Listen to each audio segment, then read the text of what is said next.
Nouvel exemple du changement d'attitude des pays arabes du Golfe envers Israël et la communauté juive. Ce qui vient de se passer pour la première fois dans le royaume du Bahreïn. Petit État également, petite monarchie du Golfe. On a célébré là-bas, avec la présence du roi du Bahreïn, eh bien, pour la première fois, l'allumage de la bougie de la fête juive de Hanouka. Cela s'est passé en début de semaine. On est en ligne justement avec l'imam de Drancy, en banlieue parisienne, l'imam Chalgoumi. Bonsoir. Vous étiez présent, vous, à Manama, à l'occasion de ce qui s'est passé donc en début de semaine.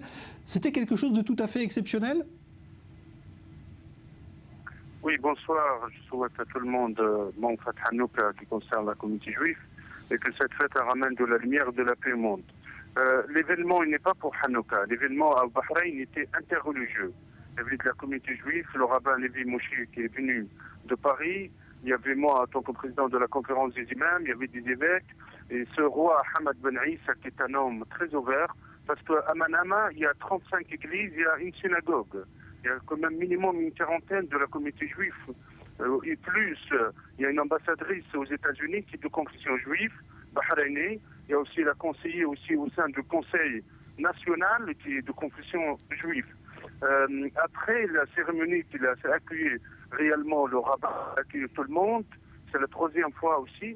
Le rabbin, il a demandé aussi avec la communauté juive de faire leur fête à Hanouka. On s'était placé dans la synagogue à Manama, où s'est passé les prières et l'allumage de lumière. Je pense que c'est un symbole très fort, positif.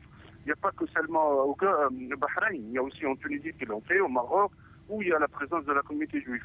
Quel est le message que veut délivrer finalement cet État du Golfe en ouvrant comme ça eh bien on va dire cette fête, cette cérémonie, en la rendant publique pour montrer qu'il y a là-bas aussi un sentiment aujourd'hui qu'on veut mettre en valeur de coexistence?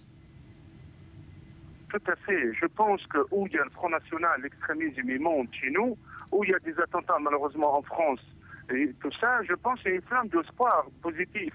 Il y a presque une dizaine de temples, il y a des sikhs, il y a 400 000 de confession chrétienne qui vivent au Bahreïn. Ce pays-là, ce royaume, c'est un royaume d'ouverture, de passage d'ouverture énorme. Et je pense qu'il faut soutenir ces actions, il faut montrer de positif. Il y en a certains, malheureusement, ils ont vu cette vidéo de Hanouka à la synagogue, ils l'ont critiqué de dire les sionistes, les juifs. Malheureusement, on ne peut plus accepter ces discours-là, parce que comme ils vivent 2400 mosquées existent en France, dans une terre chrétienne et laïque et d'autres, cette ouverture, c'est le vrai passage de se mettre tous face à l'extrémisme, face à les préjugés. Et je soutiens réellement les actions qui sont menées ici dans ce pays, dans la tolérance et l'ouverture. Un mot, Imam Chalgoumi, de ce qui se passe en ce moment aux États-Unis. On a vu qu'un candidat républicain veut interdire l'entrée du pays, c'est Donald Trump, aux musulmans, ce qui évidemment choque beaucoup dans le monde entier. Comment vous expliquez qu'aux États-Unis, on puisse tenir de tels propos? Malheureusement, ces individus, ces personnes qui il essaie de ramener l'humanité à la perte. C'est une honte d'un homme comme lui, surtout de l'histoire de l'Amérique quand même. C'est une histoire d'immigrés, c'est une histoire d'ouverture.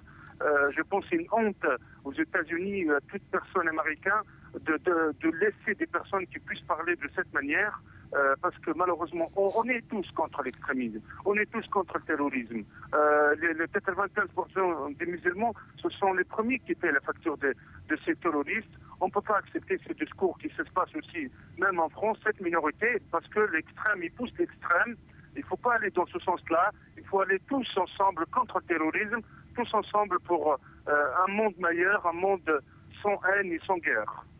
Merci Imam Chalgoumi pour ce témoignage. Je rappelle que vous étiez donc en début de semaine à Manama, donc au Bahreïn, pour assister à cette réunion interreligieuse avec donc des rabbins venus d'Europe également à l'invitation du roi du Bahreïn.